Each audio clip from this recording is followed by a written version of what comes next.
चला नमस्कार, मी doctor Anagha Kulkarni. Happy and healthy life at home या आपल्या चॅनलवरती हेल्थ टिप्स असतात, ब्युटी टिप्स असतात, तसंच मोटिवेशनल टॉकसुद्धा असतात.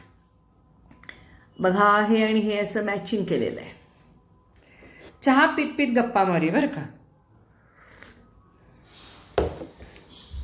आणि नुसतं चहा पीत पीत नव्हे तर मी आज पुन्हा एकदा करणार आहे साखर आंबा. तुम्ही म्हणता मॅडम तुम्ही गुळांबा का करत नाही? तर नाही करत, कारण गुळ काय आणि साखर काय सगळे केमिकलयुक्तच असतात हल्ली. त्यामुळे म्हटलं गुळांबापेक्षा मला साखर आंबा आवडतो. तर त्यासाठी म्हटलं आता तुम्ही सांगितल्याप्रमाणे साल कटरने साल काढते आणि तुमच्याशी गप्पा मारते. काही येईना बाबा, किती अरे बापरे, हाय हाय हाय, जमलं जमलं जमलं. ते दुसरं साल कटर आहे की नाही, ते काढायला पाहिजे, ते घ्यायला पाहिजे. बरं राहू दे, घ्या आता, यातनं जमायला लागले. तर तुम्हाला तुमच्याशी आज गप्पा मारायला एक माझ्याजवळ खूप छान विषय आहे बरं का. आपला आवडीचा विषय नवरा बायको. नवरा बायको नाही, आज मी अशा पद्धतीने ह्या विषयावर मी तुमच्याशी बोलणार आहे की मला कोणीतरी विचारले की मॅडम लग्न करण्यासाठी चांगल्या मुलाची निवड कशी करावी, म्हणून मी म्हटलं नवरा बायको. हे जरा तुम्ही सांगाल काय? लग्न करण्यासाठी चांगल्या मुलाची निवड कशी करायची? किती अवघड प्रश्न आहे. लग्न करण्यासाठी चांगल्या मुलाची निवड आपण करायची. तुम्हाला सांगू का, लग्न केलेल्या लोकांनाच हे विचारा. म्हणजे लग्न हे करणं किती सुखदायक आहे हे तुम्ही लग्न केलेल्या जोडप्याला विचारा. मला वाटत नाही की कोणी सुखी असतं. मग ते लव्ह मॅरेजवाले असू देत किंवा अरेंज मॅरेजवाले असू देत, असं मला तरी वाटतं बरं का. मी जेवढी जोडपी बघितली आहेत ना, 98% जोडपी जी आहेत ती सुखाने संसार करतायत असं काय मला दिसत नाही. ती ॲडजस्टमेंट करून संसार करतात 98% वाले. 2% वाले असतील सुखाने संसार करत, पण त्यातले सुद्धा 1% वाले सुखाने संसार करत असतात. 1% वाले भांडून करत असतात आणि बाकीचे 98% ॲडजस्टमेंट करून संसार करत असतात. कधी स्त्री कधी ॲडजस्टमेंट करत असते, कधी पुरुष ॲडजस्टमेंट करत असतो. पण तुम्हाला सांगू का, लग्न ही केवळ ॲडजस्टमेंट आहे, केवळ ॲडजस्टमेंट आहे. लव्ह मॅरेज करताना मुलगा मुलगी काय बघतात सांगा बरं एकमेकांच्यात? काय बघतात? त्यावेळेला लग्न करताना मुलगा किंवा मुलगी जर का लव्ह मॅरेज असेल तर फक्त आकर्षण त्या काळात असलेलं एकमेकांच्या बद्दल. मग ते भावनिक असेल, मानसिक असेल. कारण मुलगा काय किंवा मुलगी काय, त्यांना घरात कोण फारसं किंमत देत नसतं. संसारामध्ये आईवडील आपल्या आपल्या संसारात असतात हो. मग त्यामुळे मुलगा काय मुलगी काय त्या वयामध्ये घरामध्ये काही फारसे सुखी नसतात, समाधानी नसतात. वा लागलं, मेले असते आत्ता, इथं लागलं असतं तर ह्यानं करतच नाही. नको उगाच कुठंतरी शिरबीर कापायची, डोसक्याला त्रास नको. आणि आता ह्या वयात ह्यांना दुसरी बायको कुठनं मिळायची? होय, कारण हे बघा, हे ह्यानंच सोपं पडते मला. बघितलं की नाही, मला किती त्रास एकदम जोरात केलो हो, असं मेलेच असते आत्ता, शिरच कट झाली असते. तर तुम्हाला सांगायचं म्हणजे लागलो काहीतरी करायला जाऊन काहीतरी होतं बघाय, तरी नशीब जरा आलंच रक्त. तर असू दे, बघूया नंतर. वरच्यावर लागलेला आहे, शिर काय कट झालेली नाही आहे. म्हणजे थोडक्यात हे असे करणे धोकादायक आहे, विषय संपला. तर हेच आमचे सोपे आहे. तर मी काय तुम्हाला म्हणत होते की मुलगा किंवा मुलगी जेव्हा लव्ह मॅरेज करतात त्यावेळेला ते एकतर समजा ऑफिसमध्ये सारखेच एकमेकांच्या सोबत असतात, त्यामुळे एकमेकांशी शेअरिंग केअरिंग आणि मग एकत्र राहून राहून राहून राहून नाही म्हटलं तरी मग एक विश्वास वाटायला लागतो, थोडंसं आकर्षण होतं आणि त्या विश्वास आणि आकर्षण शेअरिंग केअरिंग जे सर्वात जास्त म्हणजे एकमेकांच्या सोबत घालवलेला सहवास, त्याच्यामुळे ते थोडंसं मग कुठंतरी आकर्षणात पडतात. आकर्षणच ते, मग नंतर ते शारीरिकमध्ये जातच. ते आधी मानसिक आकर्षण म्हणूया आणि नंतर ते शारीरिक आकर्षणाकडे जातच. मग तेव्हा ते लव्ह मॅरेज. एकदा जर का शारीरिक आकर्षण होऊन काही गोंधळ झाला अतिविश्वासापोटी की मग ते लग्न. हल्लीच्या काळामध्ये लग्नापेक्षा ते लिव्ह इन रिलेशनशिपला फार महत्त्व देतात. त्यांना लग्न करायचं नसतं. ह्या सगळ्या गोष्टी त्यांना नुसतंच सोबत राहून मिळवायच्या असतात. म्हणजे लग्नाची जबाबदारी त्यांना नको असते.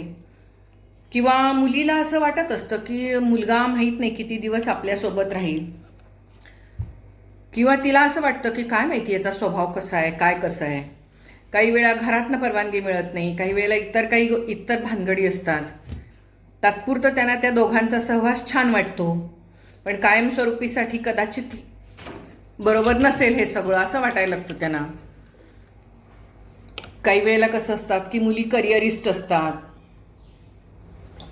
मग तात्पुरतं एकत्र राहणं हेच असतं त्याच्यातनं. मी परवा एक सिरियल बघितली बरं का. त्यामध्ये ते तो दोघं जण असेच एका ऑफिसमध्ये काम करत असतात. एकमेकांच्या सोबत राहून राहून कामाच्या ठिकाणी इकडे तिकडे बाहेर जाताना वगैरे तिलाही ते बरं वाटायला लागतं. मग मोठ्या शहरांमध्ये नाहीतरी काय एकत्र राहायचं ती फॅडच आहे की, तर ते एकत्र राहायला लागतात. मग जवळजवळ ते वर्षभर झालेलं असतं त्यांना एकत्र राहून. तर मग त्या दिवशी मग एकत्र राहायचं, खायचं प्यायचं, ते नवरा बायकोसारखं सगळंच एकत्र. फक्त एका घरात राहत असतात, लग्न झालेलं नसतं. मग एक दिवस ती अशी खूप छान नटून थटून अशी तयार होऊन बसलेली असते. घर पण छान तिनं सजवलेलं असतं. एकाच रूममध्ये राहत असतात. ती तिच्या रूममध्ये म्हणजे तो राहत असतो तिच्या घरात लिव्ह इनमध्ये. तर मग ती त्या दिवशी अगदी मस्त नटून थटून, आणि मग तो सुद्धा येतो तर हातात बुके घेऊन येतो. मग ही पण खूप खुश होते, तो पण बुके घेऊन आला, ही पण खूप मस्त. आणि मग तो असं घर वगैरे बघतो, मस्त सजवलेलं आहे, छान आहे. वा वा वा, आज घर खूप छान सजवलंयस, बरं झालं, मी तुला सांगणारच होतो म्हणतोय की जरा घर नीट करून ठेव म्हणून. मग ती म्हणते होय, मग मी आज घर स्वच्छ ठेवणारच ना म्हणते, कारण की आज आनंदाचा दिवस आहे. मग तो म्हणतो होय, खरंच आनंदाचा दिवस आहे, आज माझ्यासाठी खूप आनंदाचा दिवस आहे आणि म्हणून मी बुके घेऊन आलेलो आहे. आणि म्हणून मग ती अशी हात पुढे करते की दे मला बुके म्हणून. तर तो म्हणतो काय पाहिजे तुला. तर ती म्हणते बुके देणार आहेस ना. तर तो म्हणतो तुझ्यासाठी नाही आणला मी हा बुके. मग ती म्हणते म्हणजे काय, आपल्यासाठीच ना आजचा बुके. तर तो म्हणतो नाही अगं. तर ती म्हणते तुझ्या लक्षात नाही का. तो म्हणतो काय. तर ती म्हणते आपण एकत्र राहायला लागून आज 1 वर्ष झालेलं आहे आणि त्यासाठी मी हे घर छान सजवलेलं आहे आणि मग म्हणून हे आपलं सेलिब्रेशन आहे. तर तो म्हणतो हो का, पण मग आपण 1 वर्ष राहायला लागलोय म्हणून काय झालं, मग त्याच्यासाठी सेलिब्रेशन कशाला करायचं. मग ती म्हणते म्हणजे काय, आज आपण एकमेकांनी बसून ठरवूया ना की आता आपण पुढे जाऊन लग्न वगैरे करायचं, ह्या बाबतीत ठरवूया ना. तर म्हणून हे सेलिब्रेशन आहे. आज आपली डेटची म्हणजे आपली ही सेलिब्रेशन, काय डेटलाच काहीतरी तिनं नाव दिलं बाई, तर ते कशासाठी आहे तर ठरवण्यासाठी. मग तो पटकन म्हणतो की नाही, मी तुझ्याशी लग्न करू इच्छित नाही आहे. ती फटकन अशी ही होते. ती म्हणते म्हणजे काय, गेले वर्षभर आपण एकत्र राहतोय नवरा बायकोसारखं, आणि तू काय हे काय म्हणतोयस, तू लग्न नाही करायचं मग आपण. नाही म्हणतो, कशाला लग्न करायचं, आपण असंच हॅपी आहोत ना, छान आहोत ना, मग असेच राहूया ना, लग्नाची भानगड कशाला. आणि मग ती म्हणते नाही नाही, मला आता पुढे जायचं आहे, मला तुझ्याशी लग्न करायचं आहे, मी तुझ्या प्रेमात आहे. तो म्हणतो मी तुझ्या प्रेमात नाही आहे. म्हणजे काय, तू माझी गर्लफ्रेंड नाही आहेस, मग आपण जे काही करतोय ते काय करतोयस. काही नाही, आपण त्यांच्यात म्हणे सिच्युएशनशिप म्हणे, त्याच्यात आहोत म्हणे आपण आपल्या ह्या नात्याला कुठलं नाव मला द्यायचं नाही आहे.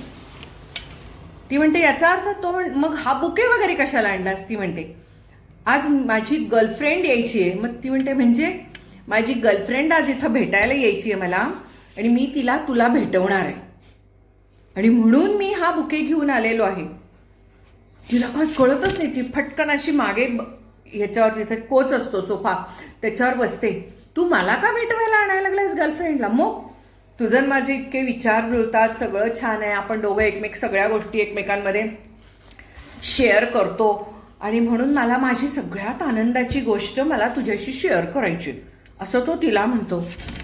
आणि माझी गर्लफ्रेंड येईल म्हणतो आता, आणि ती आणि मी डेटवर. ती म्हणते किती दिवस झाले तुम्ही डेटिंग पण करताय का. हो, आम्ही डेटवर जातो, बाहेर जातो, आम्ही जवळजवळ 6 महिने झाले आम्ही डेटवर. ती म्हणते तू माझ्याबरोबर 1 वर्ष झालं राहतोयस या इथे, आणि आपण नवरा बायकोप्रमाणे राहतोय सगळे. तो म्हणतो त्याला काय होतंय राहतो म्हणून, तुझ्याबरोबर राहतो तसं मी, ती माझी गर्लफ्रेंड आहे. आणि मग ती म्हणते मग मी काय आहे. तर तो म्हणतो तू माझी जस्ट मैत्रीण आहेस, मग आपण जे काही नवरा बायकोसारखं राहतो त्याचं काय, मग आपण पुढे जायचं नाही आहे का.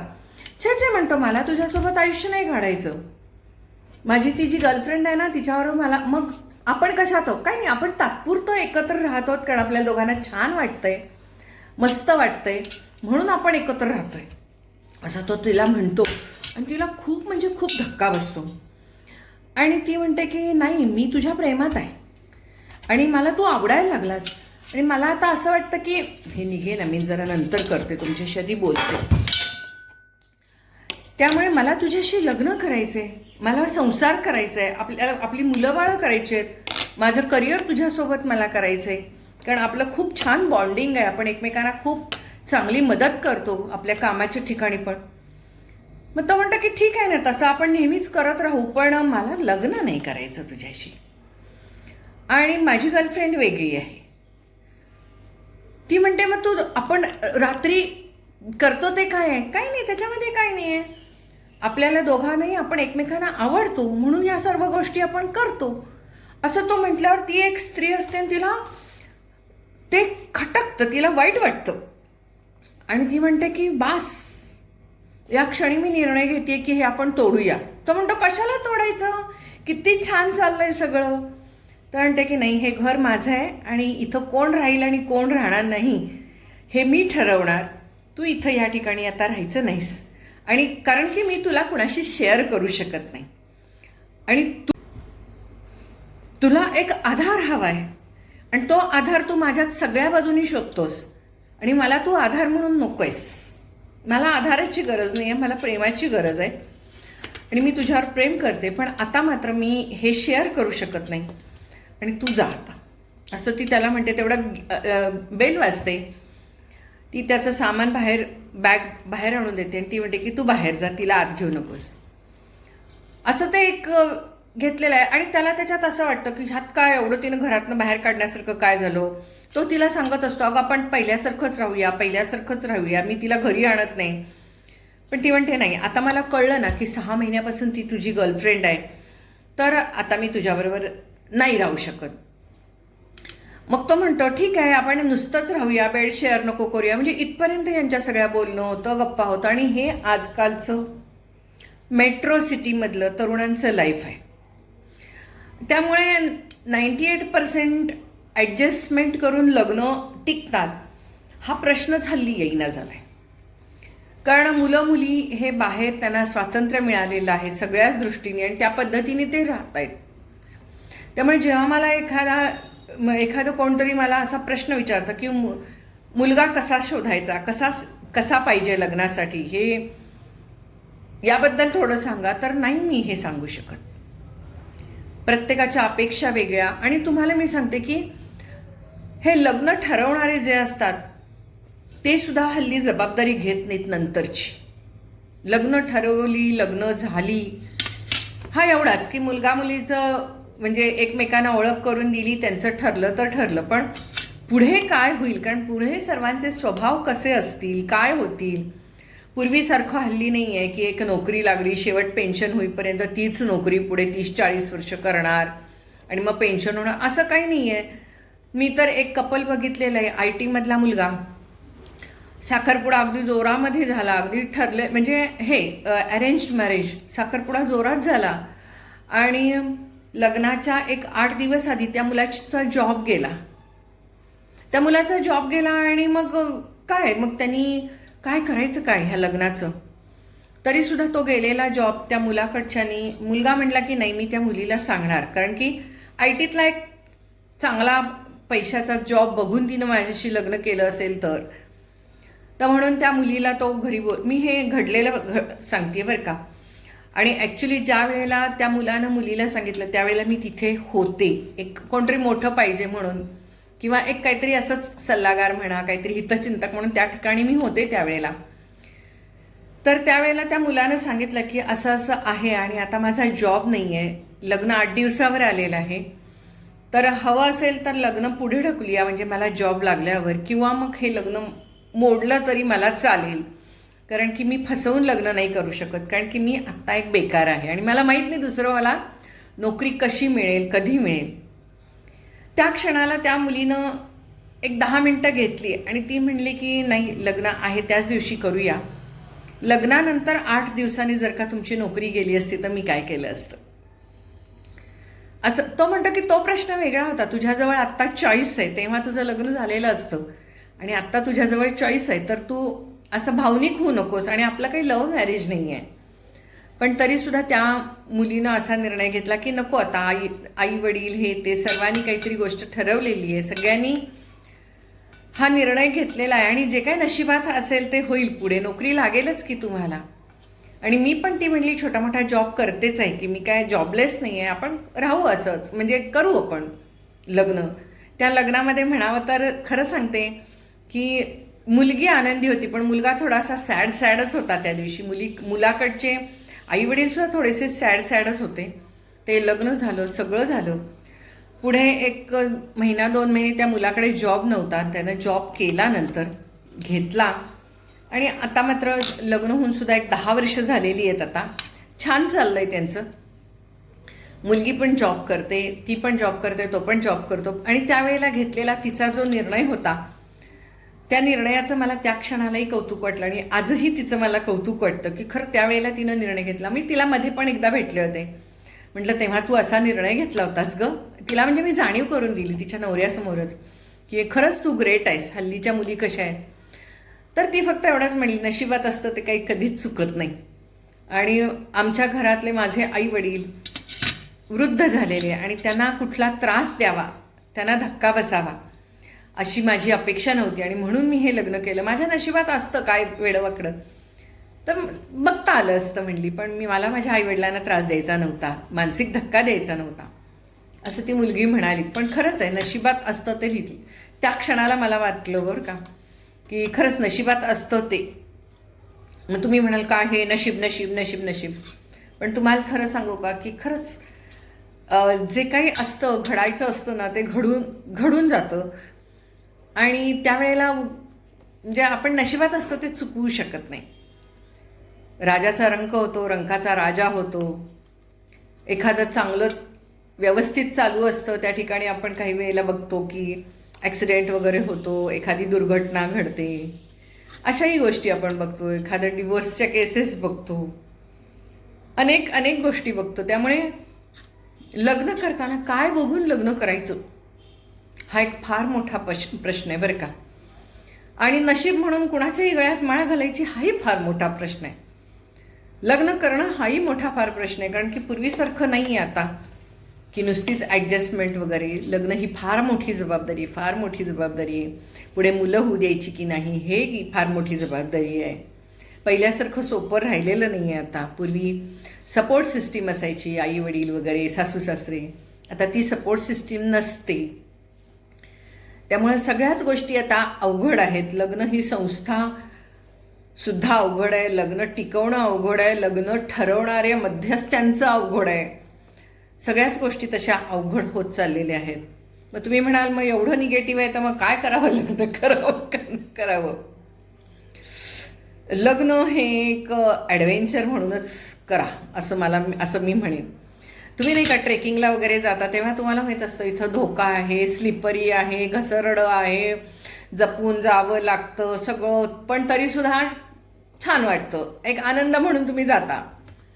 दरवेळेलाच काही आनंद असतो असं नाही, त्या ट्रेकिंगमध्ये वगैरे त्रास पण होतो. तसंच हे लग्न पण आहे बरं का. तो काय असा आनंद विनंद असा काही भाग नाही आहे आयुष्यामध्ये. एक काय स्टेप म्हणून ती करायची. पूर्वी कसं लग्न हे आवश्यक होतं कारण की शिक्षण झाल्यावर लग्न असं होतं, पण आता तसं काही नाही आहे. शिक्षण झाल्यावर नोकऱ्या करतात, हे करतात, ते करतात, मुली आपल्या आपल्या पायावर उभ्या राहिलेल्या आहेत. आणि मुख्य म्हणजे पूर्वी डिव्होर्सचं प्रमाण नव्हतं, म्हणजे ॲडजस्टमेंटचं प्रमाण होतं. आता डिव्होर्सचं प्रमाणही खूप आहे. त्यामुळे मग असं वाटतं डिवोर्स घेऊन पुन्हा सिंगलच राहायचं असेल, तो मुलगा असू दे किंवा मुलगी असू दे, तर मग लग्न पाहिजेच कशाला असंही काही वेळेला वाटतं. पण हे एक ॲडव्हेंचर म्हणूनच करायला पाहिजे आयुष्यामध्ये. काय एक धाडस.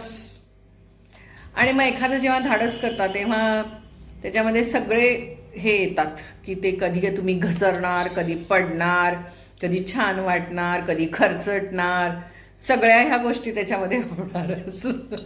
तर लग्न हे एक ॲडव्हेंचर आहे बरं का.